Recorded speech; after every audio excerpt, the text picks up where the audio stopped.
Here's a pair of the SHOKZ OpenRun headphones. I'm going to show you how to pair and connect these directly to a Chromebook via Bluetooth. So the first thing we want to do is put these headphones into pairing mode. Now if I look at one of the sides here, it has a plus button and a minus button, okay? So we want to put this in pairing mode. We'll know when it's in pairing mode when it's blinking over here, blue, red, blue, red, blue, red, okay? So the headphones are currently on. I need to turn these off first. So let me press and hold that plus button for a few seconds.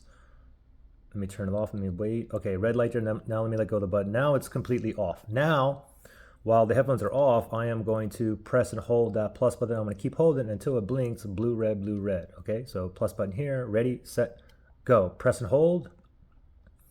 Keep holding, wait. Wait, okay, it just said pairing and now we get blue, red, blue, red. So it's in pairing mode. Now let's just leave that to the side and let's shoot over to our Chromebook. You just wanna go to your settings.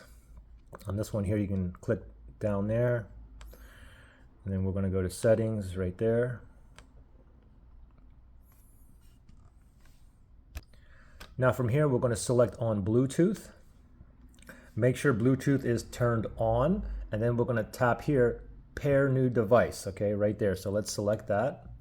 Now that line that's going across here is searching for devices that's in pairing mode near me, okay? These are still in the pairing mode, blue, red, blue, red. Oh, it just popped up, OpenRun by SHOKZ. Let me tap on that right there. It says pairing. And voila, we're connected. The lights just went off. And you can see from